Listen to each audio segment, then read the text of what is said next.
out across this land we love. There's freedom. It's an inherent American right. Police parade down streets, proud descendants of the slave patrol. All summer, my uncle can't sleep, and he was born free. And he ain't never been. Most may now know the 19th of June is a time for celebration. Oh, happy Juneteenth! And while it may now be officially celebrated as America's newest national holiday, it's more than 150 years in the making.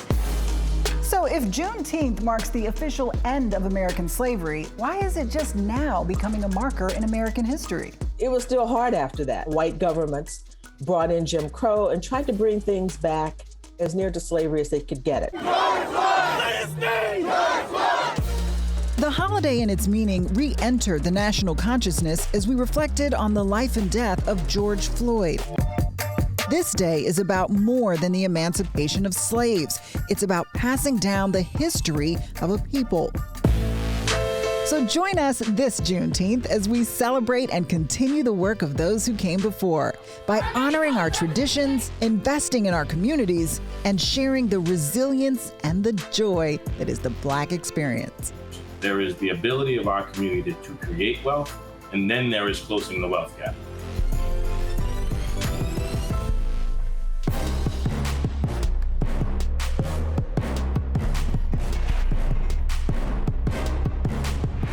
Hey everybody, as Revolt and Vice team up for the culture to present a second annual Juneteenth special, I'm your host, Mara Schiavocampo. Now, let's get to business. More specifically, Black-owned business. In recent years, there's been a huge emphasis on supporting Black businesses. And Juneteenth is the perfect occasion to discuss why buying Black is so important. You might not think of Juneteenth as a shopping holiday, but maybe you should. On a day all about freedom and progress, Black businesses have changed the game in ways worth celebrating. Black entrepreneurs have cornered the market in rap music, own 1/10 of the country's hotels, and since the pandemic have started more small businesses than at any time in the last 25 years. And buying Black-owned does more than support business growth. It allows owners to invest in the communities and causes they serve. Today, as we commemorate Juneteenth, we're going to highlight some good news in the Black community, like how Black businesses are hot and getting even hotter. But how do we close the wealth gap to reflect that? How the support of HBCUs in education has quadrupled, and with everything that's going on, we've got to hit on the mental health stigma and how we can help our brothers and sisters who are dealing with this issue. So let's get right to it. We have a lot to talk about, and we have a dope panel to talk about it with. They're going to help tell us why we should uplift Black businesses on Juneteenth. Well, I'm sure most of you have heard of our first guest. She's been called the serial entrepreneur, Pinky Cole, founder and CEO of Slutty Vegan, who in just 4 years has 5 locations valued at $100 million. Another CEO you may know is comedian B. Simone from Wild 'N Out. She has funded her own beauty brand. She is also an author and a musical artist, quite the multi-hyphenate. We have Derrick Hayes, founder of Big Dave's Cheesesteaks. He brought his Philly roots to Atlanta, serving 10,000 customers a week. Meet Dr. Lakeysha Hallmon, known as Dr. Key. She founded the Village Market ATL in 2016. She served over 1,400 businesses and facilitated over $6.3 million of sales to Black-owned businesses. And last but not least, Keon Davis, founder of Smooth and Groove, a smoothie and juice bar, which he started inside a gym. Thank you, everybody, for being here and for helping us celebrate Juneteenth. Happy Juneteenth. Thank you. That was a great intro. So, Pinky, I want to start with you because you are known as the serial entrepreneur. And we just got out of a really tough time as a country. We just came out of the pandemic, and that was really hard, in particular, for a lot of businesses. But your business grew. How did you do that? I'm still trying to figure it out. I started Slutty Vegan in 2018, and it was only supposed to be a ghost concept. So here I am, I have this concept that became very popular overnight. And then I realized that this is bigger than burgers, pies, and fries. Like, people really want to be a part of this movement. So as I continued to open up locations and do brand partnerships, I realized that I had something really special.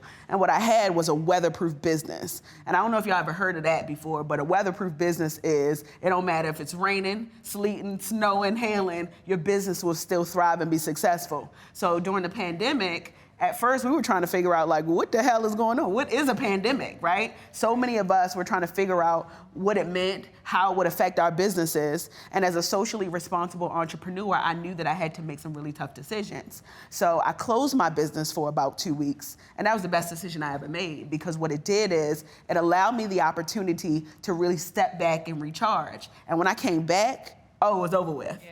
And when I say it was over with, I was able to open up at least 3 locations in the middle of a pandemic. Wow. Grow my business 100% year over year. And unfortunately, most businesses can't say that, but I was fortunate enough to be able to create something that was building an ecosystem that could also help people and grow my brand to now $100 million.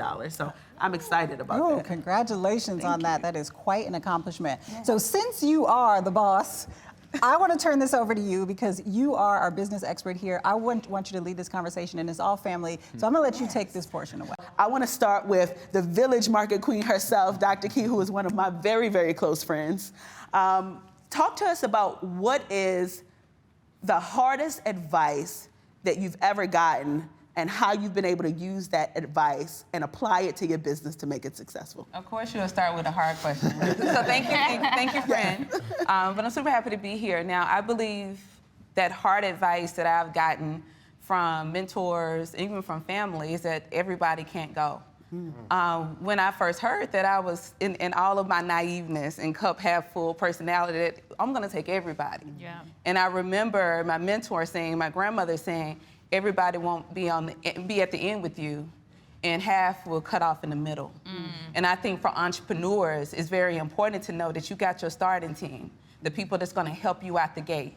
And then as you run the leg of the race, some people are gonna fall off. You're gonna be disappointed by some folks. Some people may, unfortunately, get jealous of your climb. And then as you really ascend at the apex of this journey, it's on a few folks up there.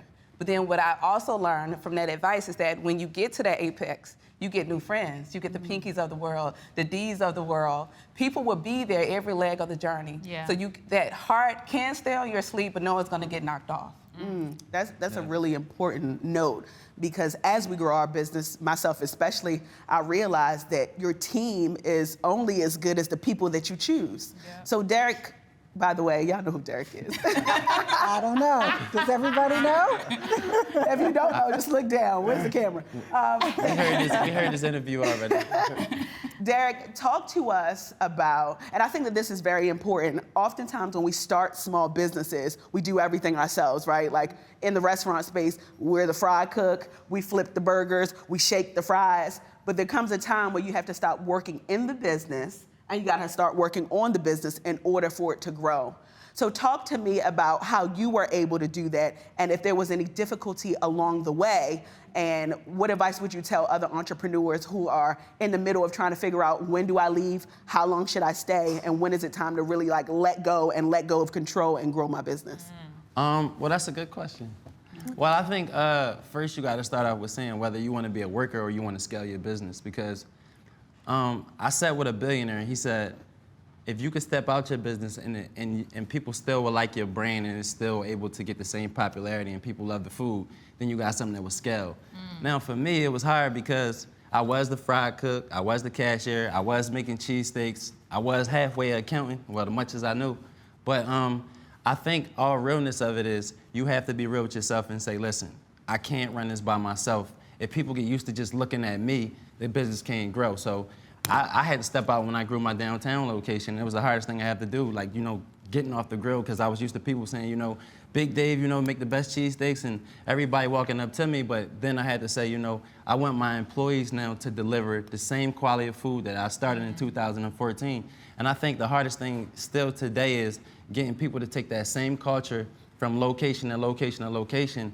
And when you're able to do that, now you can scale your brand. So I think that's the hardest thing to do, is walking out, especially when you are the face of your brand. But for me, it worked for me because I ain't been, making cheesesteaks in about a year now. So we're going to take a very quick break because Okay. I want to hear more from everybody, including from the two guests that we have not heard from, and more from you, because there's a lot of knowledge here in this room, and I want to get to all of it. So when we come back, how are the kids making money these days? And is it the same thing as actually building a sustainable business? We'll be right back with more of the Revolt Juneteenth special.